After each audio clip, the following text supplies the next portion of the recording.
தேசம் காப்போம் என்ற உரத்த குரலோடு திருச்சி மாநகரிலே நடந்து கொண்டிருக்கின்ற மாபெரும் பொதுக்கூட்டத்தை தலைமையேற்று நடத்தி கொண்டிருக்கின்ற தமிழக காங்கிரசின் ஒப்பற்ற தலைவர் அருமை சகோதரர் கு. செல்வப்பெருந்தகை அவர்களே,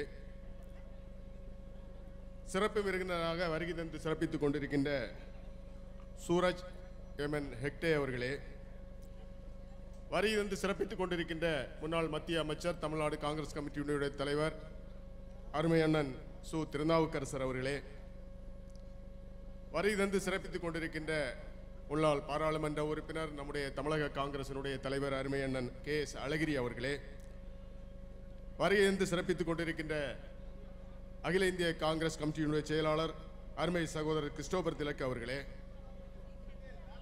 நம்முடைய ஒப்பற்ற காங்கிரஸ் தலைவி பாராளுமன்ற உறுப்பினர் அருமை சகோதரி ஜோதிமணி அவர்களே, பாராளுமன்ற உறுப்பினர் அருமை அண்ணன் ராபர்ட் புரூஸ் அவர்களே, அண்ணன் திருச்சி வேலுச்சாமி அவர்களே, கலை அவர்களே, அண்ணன் கோவிந்தராஜன் அவர்களே, வருகை தந்திருக்கின்ற சட்டமன்ற உறுப்பினர்கள் கணேஷ் அவர்களே, சந்திரசேகர் அவர்களே, வருகை தந்திருக்கின்ற செயலாளர்கள் அருமை சகோதரர் பெத்தையா அவர்களே, செல்வம் அவர்களே, ராணுவ வீரர் ராஜசேகர் அவர்களே, கேடிஆர் அவர்களே, வருகை தந்திருக்கின்ற நண்பர்களே, மேடையில் இருக்கின்ற நண்பர்களே, உங்கள் அனைவருக்கும் என்னுடைய அன்பான வணக்கத்தை முதல்கண் தெரிவித்துக் கொள்கிறேன். ஒரு சிறப்பான கூட்டம். ஹலோ, அன்பு தலைவர் செல்வம் அனைவரும் அவரவர் இருக்கைகளை குறையாக பிடித்துக் கொள்ளலாம். அவரவர் இருப்பிடத்திலேயே இருந்து அவரது இருக்கைகளை குறையாக பிடித்துக் கொள்ளலாம். இந்த மழைக்கெல்லாம் நம்ம பயப்படுற ஆளுங்க கிடையாது. எல்லோரும் தன்னுடைய இருக்கையை குறையாக பிடித்துக் கொள்ளவும். தலைவர் ராகுல் காந்தி இதே திருச்சி மண்டல வரும்போது தான் நாம மிக பிரமாண்டமான கூட்டத்தை நடத்தணும். அடைவிடாத மழையிலும் நம்ம கூட்டம் நடந்துச்சு. தயவு கூர்ந்து எல்லோரும் தன்னுடைய இருக்கைகளை குறையாக பிடித்துக் கொண்டு கூட்டத்தை சிறப்பிக்க வேண்டும். நம்முடைய தலைவர் சொன்ன மாதிரி நம்முடைய எல்லோரும் தன்னுடைய இருக்கைகளை குறையாக பிடித்துக் கொள்ள வேண்டும். இதே திருச்சி எந்த மழை வந்தாலும் நாம அசர மாட்டோம் என்பதற்கு நம்முடைய ராணுவ வீரர்களுக்கு வீர வணக்கத்தை செலுத்திக் கொண்டிருக்கிறோம், நன்றியை செலுத்திக் கொண்டிருக்கிறோம். தேசப்பற்றோடு ராணுவ வீரர்கள் எல்லாம் அங்கே நம்முடைய எல்லையிலே இரவும் பகலும் வெயில் அடித்தாலும் மழை பெய்தாலும் பனி பெய்தாலும் நமக்காக காத்து கொண்டிருக்கிறார்கள். அவர்களுக்கு நாம் சல்யூட் அடிக்கும் இந்த நிகழ்ச்சியில தோழர்கள் அனைவரும் அடைவிடாத மழை வந்தாலும் நாற்காலியை பிடித்துக் கொண்டு நிற்குமாறு கேட்டுக்கொள்கிறோம்.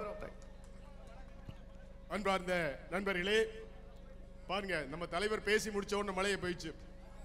இதே திருச்சியில தான் நம்ம எவ்வளவு மிகப்பெரிய ஒரு கூட்டத்தில் இந்த மாதிரி நம்ம சேரை பிடிச்சிட்டு நம்ம ஒரு கூட்டத்தில் அமர்ந்திருந்தோம். தலைவர் பேசி முடிச்ச உடனே. அன்பார்ந்த சகோதர சகோதரிகளே, நானும் ஒரு ராணுவ வீரர் என்ற ஒரு உணர்வோடு நான் உங்களிடம் சில செய்திகளை பகிரலாம் என்று விரும்புகிறேன். ராணுவ வீரர்கள் போர்க்களத்திலே எவ்வளவு கஷ்டப்படுகிறார்கள், பாடுபடுகிறார்கள் என்பதை நான் அறிந்தவன். நான் ராகுல் காந்தி அவர்களுக்கு நன்றி சொல்ல விரும்புகிறேன்.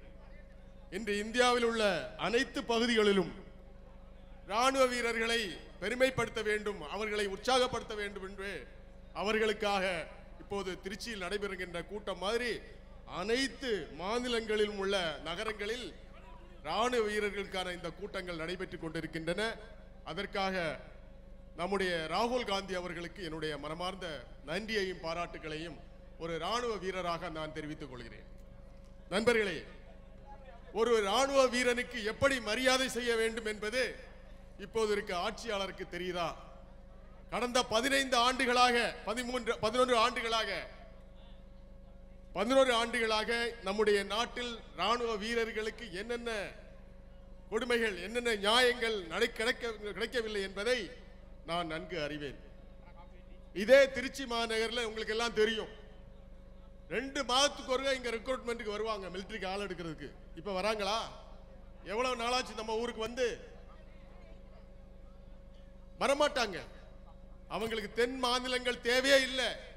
தமிழ்நாடு, கேரளா, கர்நாடகா, ஆந்திரா, தெலுங்கானா இந்த பகுதிகளுக்கு மத்திய அரசுக்கு ஆளே தேவையில்லை, மிலிட்டரிக்கு ஆள் தேவையில்லை.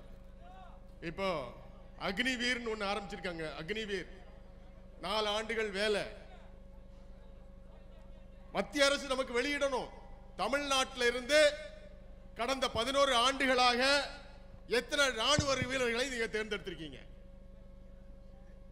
நிச்சயமா மற்ற மாநிலங்களை ஒப்பிடும் போது நம்ம எப்படி நமக்கு இந்த நிதி கொடுக்கறதுலே வஞ்சனை பண்றாங்க. அது மாதிரி பாருங்க, ராணுவ வீரர்களையும் ஒரு வருஷம் பொருளாளர் ஒரு நிமிஷம் இங்க பாருங்க, இடது பக்கம் வலது பக்கம் எல்லாம் நம்முடைய கட்சியுடைய மூத்த முன்னோடிகள்லாம் இங்க நின்றுட்டு இருக்கீங்க. அங்க நாற்காலி காலியா இருக்கு. இடது பக்கம் எல்லாம் ஒதுங்கி இருக்கிறவங்களாம் மழை விட்டுறது, தயவு கூர்ந்து தன்னுடைய இருக்கையில் அமரவும். இது நம்முடைய காங்கிரஸ் பேரியக்கத்தின் சார்பாக ராணுவ வீரர்களுக்கு தன்னுடைய நன்றியை செலுத்துகின்ற கூட்டம். இந்த கூட்டத்தில் கட்டுக்கோப்பாக இன்னும் மழை வந்தாலும் நம்முடைய தலைவர் பெருமக்கள் எல்லாம் பேசவிருக்கிறார்கள். தயவு கூர்ந்து வாங்க, வலது பக்கம் இருக்கிறோம். நாகப்பட்டினத்திலிருந்து அப்படியே 20 பேர் அங்க நிக்கிறீங்க பாருங்க, முன்னாடி வாங்க. நாகப்பட்டினம் அந்த பக்கம், கன்னியாகுமரிலாம் இடது பக்கம் நிக்கிறீங்க, அந்த பக்கம் எல்லாரும் இருக்கையில் உட்காருங்க. இங்க எதுக்கு ஸ்டேஜுக்கு முன்னாடி உட்காருங்க? திருச்சி தோழர்கள், திருநெல்வேலி தோழர்கள் தயவு கூர்ந்து இருக்கையில போங்க, தயவு கூர்ந்து இருக்கைக்கு போங்க. நீ கூட படியில இருந்து எல்லாரும் இறங்கிடுங்க ப்ளீஸ், எல்லாரும் இறங்கிடுங்க, தயவு கூர்ந்து இறங்கிடுங்க.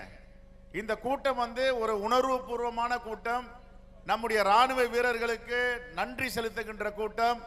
இந்த கூட்டத்தில் நம்முடைய தோழர்கள் கட்டுக்கோப்பாக இருக்கணும். இந்த பேனருக்கு நிக்கிறத விட எல்லாரும் உட்காரலாமே ப்ளீஸ். பாருங்க, அங்கங்க 50 பேர் 100 பேர் பின்னாடி எல்லாம் நிக்கிறீங்க. ஐயா வாங்க, அந்த பக்கம் வந்துருங்க, அந்த பக்கம் வந்துருங்க ப்ளீஸ்.